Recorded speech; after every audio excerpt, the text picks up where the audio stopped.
तो फिल्म की शुरुआत जॉर्ज से होती है, जो MI6 का एक एजेंट है। वो रात के वक्त सीक्रेटली अपने बॉस से मिलता है, जो उसे बताता है कि उसकी टीम में कोई गद्दार है, क्योंकि जॉर्ज के बॉस को पता चला था कि उनकी सीक्रेट इंफॉर्मेशन लीक हो चुकी है और ये इंफॉर्मेशन बहुत ज्यादा सेंसिटिव थी। इसके रिजल्ट में एक न्यूक्लियर वॉर भी हो सकती है। जॉर्ज गद्दार को ढूंढने के लिए तैयार था, तो उसके बॉस ने कहा कि याद रखना, तुम्हारे ग्रुप में तुम्हारी वाइफ कैथरीन भी है और वो भी गद्दार हो सकते हैं। जॉर्ज घर आते ही अपनी वाइफ कैथरीन से ये सब डिस्कस करता है और बताता है कि उनके सीक्रेट मिशन की इंफॉर्मेशन लीक हो चुकी है, जो कि उन्हीं की टीम में से किसी एक ने की होगी। वो कहता है कि मैं गद्दार का पता चलाना चाहता हूँ, इसीलिए मैंने अपनी पूरी टीम को डिनर पे इनवाइट किया है। कि डिनर नॉर्मल तरीके से स्टार्ट होता है। किसी को भी नहीं पता था कि जॉर्ज ने इनको क्यों बुलाया। सब डिनर कर रहे थे तो जॉर्ज जानबूझकर ऐसी बातें करता है जिनसे ये लोग भड़क जाएं और गद्दार कोई ना कोई ऐसी बात करे जिससे उसे क्लू मिल जाए। सभी की ड्रिंक में जॉर्ज ने ड्रग मिला दी थी, जिनके असर के बाद वो इन सब से कुछ ऐसे सवाल करता है जिससे ये शो हो रहा था कि ऑफिस में ये जिस मिशन पर काम कर रहे हैं उसमें कुछ खराबी हो रही है। सभी दो नॉर्मल रहते हैं, पर क्लैरिसा एकदम से भड़क जाती है और इस सब का इल्जाम अपने फियांसे पर लगाने लग जाती है।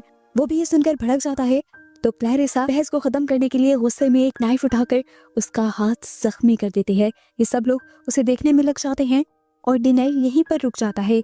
कोई भी अभी ये नहीं जान पाया था कि कौन सा ऐसा काम खराब हुआ था जिसके बारे में बात जॉर्ज कर रहा था। जॉर्ज और उसकी वाइफ भी घर वापस आ जाते हैं, जहां जॉर्ज अपने घर की डस्टबिन में एक मूवी की टिकट देखता है। ये देखकर उसे अपनी वाइफ पर शक हुआ कि क्या यही तो वो गद्दार नहीं जो बाहर जाकर दूसरे लोगों से मिल रही है और यहाँ की बातें बता रही है। लेकिन इस बारे में उसने अपनी वाइफ से कुछ नहीं कहा, क्योंकि वो अपनी वाइफ से बहुत ज्यादा प्यार करता था। सीन कट होकर अब हम जॉर्ज के बॉस को देखते हैं, जिसने जॉर्ज को गद्दार को ढूंढने का काम दिया था। वो अपने घर में अपनी वाइफ के साथ बैठा ड्रिंक ही कर रहा था कि तभी एकदम से उसकी पूरी बॉडी अकड़ जाती है। न जाने उसे क्या होने लगता है और जब उसकी वाइफ उसे देखती है तो वो मर चुका होता है। सुबह होने पर जॉर्ज अपनी वाइफ से पूछता है कि क्या हम मूवी देखने जा सकते हैं, तो उसकी वाइफ कहती है हाँ, हमें जाना चाहिए, हम काफी टाइम से मूवी देखने नहीं गए। उसके एक्सप्रेशन ऐसे थे जैसे वो सच बोल रही हो। तो जॉर्ज को शक हुआ कि शायद वही गलत सोच रहा है। अब वो अपनी वाइफ के यहाँ से जाते ही जानबूझकर अपना की कार्ड अपनी वाइफ के बैग में डाल देता है, जिसके बाद कैथरीन और जॉर्ज दोनों ही अपने काम पर चले जाते हैं। ऑफिस आते ही जॉर्ज को ये खबर मिलती है कि उसके बॉस की डेथ हो गई है। ये बात सुनकर उसे शौक तो लगता है, लेकिन फिलहाल उसे अपने काम पर फोकस करना था। वो अपनी वाइफ के ऑफिस में जाकर उससे की कार्ड मांगता है और इसी बहाने से धोखे से वो उसकी सारी मीटिंग का शेड्यूल भी देख लेता है। तकरीबन मीटिंग्स तो उनके ऑफिस से ही रिलेटेड थी, लेकिन एक मीटिंग ऐसी थी जिसके बारे में वो नहीं जानता था। हालांकि वो एक ही ऑफिस में काम करते थे और एक ही घर में रहते थे। तो वो फैसला करता है कि चुपके से वो इस मीटिंग की इन्वेस्टिगेशन करेगा। अब कैथरीन उनकी एजेंसी की साइकेट्रिस्ट के पास जाती है उनके रेगुलर सेशन के लिए, जहां वो ठीक से रिस्पॉन्ड नहीं कर रही थी डॉक्टर को। तो यहाँ डॉक्टर ने कैथरीन से कहा कि अगर मेरे साथ कोऑपरेट नहीं करोगी तो मैं तुम्हें जाने भी नहीं दूंगी। कैथरीन का सेशन शुरू हो जाता है और सेशन के दौरान डॉक्टर को पता चलता है कि सच में कैथरीन को बुरे ख्वाब आते हैं और कुछ सोचे भी उसे डराती हैं। और ऐसा अक्सर तभी होता है जब कोई इंसान कोई बुरा काम करके डरा हुआ हो। डॉक्टर जब कैथरीन से ये कहती हैं तो कैथरीन जवाब देती है कि सभी के कुछ सीक्रेट्स होते हैं, जैसा कि तुम्हारा भी है कि तुम कैथोलिक हो और ये बात तुमने ऑफिस में सबसे छुपाई है। असल में ये जो जॉब कर रहे थे इसमें दीन मजहब सब छोड़ना होता है। अब डॉक्टर भी ये सीक्रेट सुनकर कैथरीन की धमकी में आ जाती है और उसकी हालत का किसी को नहीं बताती। दूसरी तरफ जॉर्ज एक नदी किनारे अकेले टाइम स्पेंड करने गया था ताकि उसे कोई क्लू मिले कि आखिर खुफिया कोड्स को दुश्मनों तक बेचने वाला आखिर है कौन। इतनी ही देर में जॉर्ज के पास एक आदमी खबर लेकर आता है कि उसे एक अकाउंट का पता चला है जिसमें 7 मिलियन यूरो आए थे और इस टाइम ये फेक अकाउंट उसकी वाइफ के नाम पे था। जॉर्ज चाहे जितना भी इग्नोर करता, अब तक उसका शक उसकी वाइफ पे ही जा रहा था। फिलहाल के लिए जॉर्ज इस आदमी से कहता है तुम ये बात अभी किसी और को मत बताना, जिसके बाद अब उसने फैसला कर लिया था कि वो कैथरीन के हर काम पर और भी ज्यादा कड़ी नजर रखेगा। खैर थोड़ी देर बाद वो अपनी क्लीग क्लैरिसा के घर जाता है, जिसने पिछली पार्टी में अपने फियांसे के ही हाथ पे चाकू स्टैब किया था। जॉर्ज उससे उसके रिलेशन के बारे में पूछता है तो क्लैरिसा बताती है कि यहाँ सब ठीक है। वो जॉर्ज को बताती है कि मैंने पिछली पार्टी में ही नशे में गलती से ही अपने फियांसे को स्टैब कर दिया था, हालांकि उसकी कोई गलती नहीं थी। वो मुझसे प्यार करता है और मैं भी उसके साथ खुश हूँ। जॉर्ज पूछता है कि इसके अलावा तुम्हारा कोई और रिलेशन तो नहीं। वो थोड़ी सी घबरा जाती है और ना में जवाब देती है।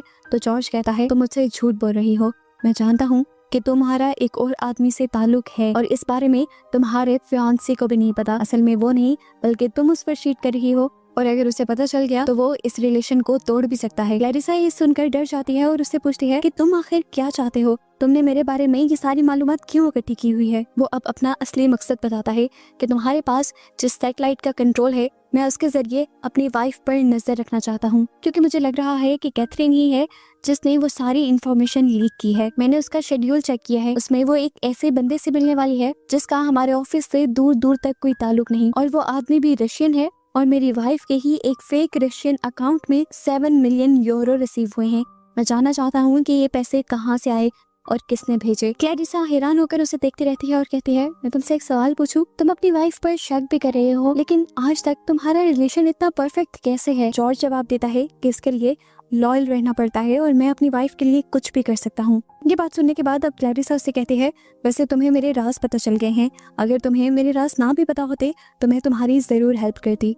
यहाँ ऑफिस से एक बंदा जॉर्ज को खबर देता है कि उसकी वाइफ ऑफिस से निकल चुकी है, इसीलिए फौरन जॉर्ज और क्लैरिसा सैटेलाइट कंप्यूटर पर बैठ जाते हैं जहाँ पे मीटिंग थी। ये लोग उस जगह की सीसीटीवी फुटेज भी निकाल देते हैं और देखते हैं कि कैथरीन एक रशियन आदमी से मिलने आई थी। अब जॉर्ज क्लैरिसा से कहता है तुम पूछ रही थी ना कि हमारा रिलेशन परफेक्ट कैसे है, देखो मैं जानता हूँ कि वो किसी रशियन आदमी के साथ है पर फिर भी मुझे उस पर भरोसा है और कोई अगर उसे नुकसान पहुँचाने की कोशिश करेगा तो मैं उसकी जान लेने के लिए भी तैयार हूँ। अब क्योंकि जॉर्ज और क्लैरिसा ने सैटेलाइट को हैक करके कैथरीन पर नजर रखी थी तो सैटेलाइट हैक होने की खबर इनके बॉस को भी हो गई और फौरन इन्होंने मीटिंग रखवा ली।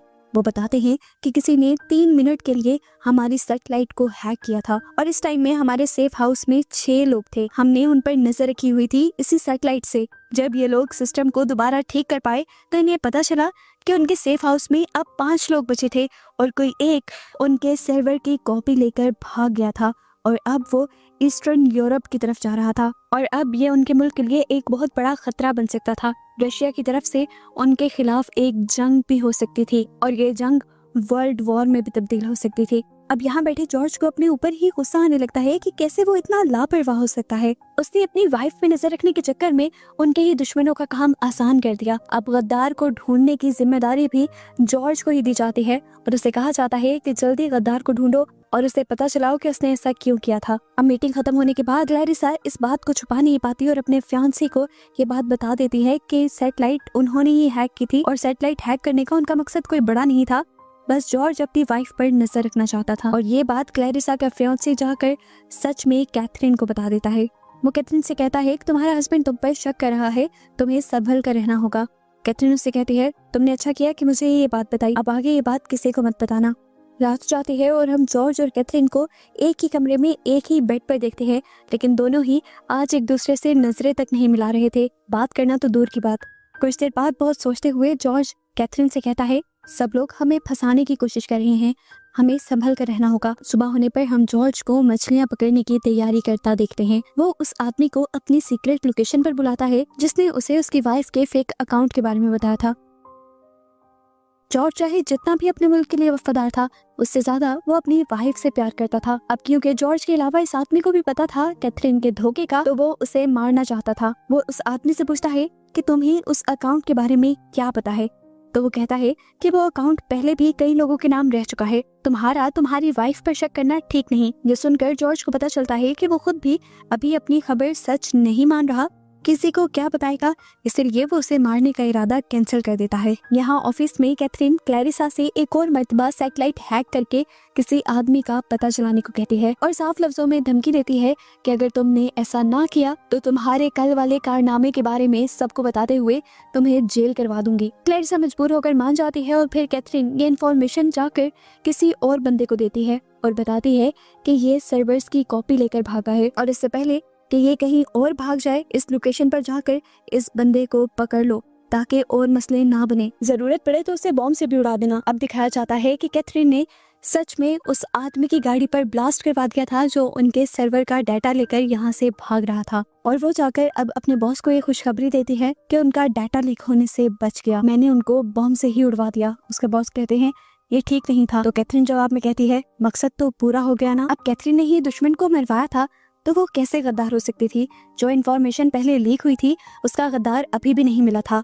जॉर्ज अब सबको अपने ऑफिस में बुलाता है और कुछ सवाल जवाब के बाद सबको अपने घर डिनर पर इनवाइट करता है। रात में चारों कलीग उसके घर आ जाते हैं तो कैथरीन टेबल पर एक गन लोड करके रख देती है और जॉर्ज कहता है कि आज का डिनर थोड़ा अलग होगा, जो गलत जवाब देगा वो मारा जाएगा। डर से सब पूछते हैं ये कैसा खेल है? तो अब जॉर्ज एक एक करके सबसे पहले सबके पर्सनल राज फाश करना शुरू कर देता है, जिससे सब शर्मिंदा होते हैं। फिर वो जेम्स से कहता है कि तुम मेरी नजरों में मेरी ही वाइफ को गद्दार साबित करना चाहते थे, इसीलिए पहले तुमने मेरे घर पे एक मूवी टिकट छोड़ा, जो मूवी मेरी वाइफ ने कभी देखी ही नहीं थी। वो उसे कुछ तस्वीरें दिखाता है और बताता है कि तुम हमारे ऑफिस के सर्वर में घुसे थे, तुमने कुछ इन्फॉर्मेशन चुराई और फिर उन्हें आगे किसी और को बेच दिया, और फिर जब तुम नशे में थे डॉक्टर के साथ तो तुमने उसे सब कुछ बता दिया। अब जोई कैथाहॉलिक थी, मासूम लोगों को मरने वो दे नहीं सकती थी, इसीलिए उसने ये सारी इन्फॉर्मेशन जॉर्ज तक पहुंचा दी। इसके बाद वो एक और फाइल खोलता है और जेम्स को एक पिक्चर दिखाता है और कुछ डॉक्यूमेंट्स भी, और बताता है कि तुमने रशिया में जाकर अपना एक बैंक अकाउंट खुलवाया था। ये सुनकर जेम्स को गुस्सा आ जाता है, उसे समझ आ जाती है कि अब उसका राज फाश होने वाला है, इसीलिए वो गुस्से में खुद ही टेबल पर से गन उठा लेता है, लेकिन ये गन नकली थी। उसने जब गोली चलाई तो कोई भी नहीं मरा और यहाँ पर कैथरीन ने जल्दी से बंदूक उठाकर गोली चलाकर उसी को ही मार दिया। सब लोग थोड़ा डर जाते हैं, लेकिन कैथरीन और जॉर्ज सबको रिलैक्स रहने को कहते हैं और बताते हैं कि ये बहुत बड़ा गद्दार है, इसने हमारी बहुत ज्यादा इन्फॉर्मेशन रशियन लोगों को दी थी। अब सभी लोग अपने अपने घर चले जाते हैं और हम जॉर्ज और कैथरीन को घर पर देखते हैं। इनकी बातों से हमें पता चलता है कि 7 मिलियन यूरो अभी भी इनके पास थे। गिनी वो इन्फॉर्मेशन लीक करने में कहीं ना कहीं इनका भी हाथ था, लेकिन इन दोनों ने बड़ी ही होशियारी से अपने आप को बचा लिया था और अब इस बारे में कोई भी नहीं जानता था, और जो जानता भी था उसे इन लोगों ने मार दिया था। और बस इसी के साथ ये मूवी यहीं पर खत्म हो जाती है।